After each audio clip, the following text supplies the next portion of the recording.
Hey, Flareheads. Everyone talks about the next boomtown, the next frontier market. Clewiston is none of those things, and that's exactly why it works. Clewiston, Florida. This is a town of 7,500 people, 1.5% vacancy rate across almost every property type.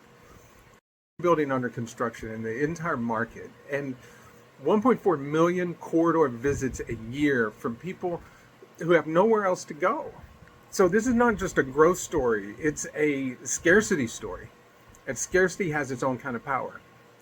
I'm Kevin Crowder. This is Street Economics Television. We just completed our Tier 2 intelligence on Clewiston. Real estate, here's what that data actually says. It's a company town in the best, most complicated sense of that phrase. U.S. sugar drives this economy. The agricultural location quotient is over 10 times the national average. The farming occupation quotient, nearly 27.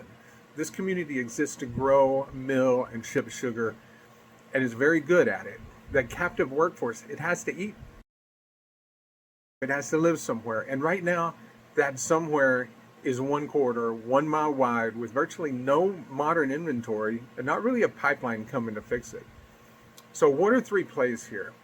Housing affordability index is 75, which sounds okay until you realize that existing stock is aging, packed with multi-generational households, overcrowded, and it makes it work because nothing better exists. Build 60 to 100 units at the right price point, and you're the only new product in the market.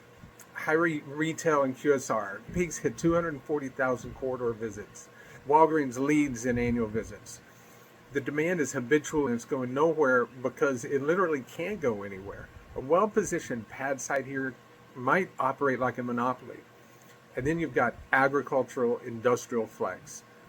There's no speculative industrial inventory. Heavy machinery needs servicing. Now there's risk, and we're not going to soften the risk. This market lives and dies with one employer, U.S. Sugar.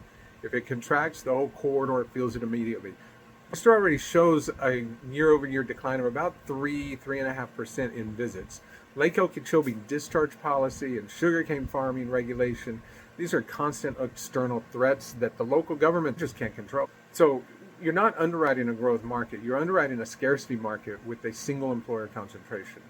So you have to price it accordingly. But capital that understands that distinction will find a corridor where captive demand and no vacancy can create returns that faster growing markets can't support, can't match.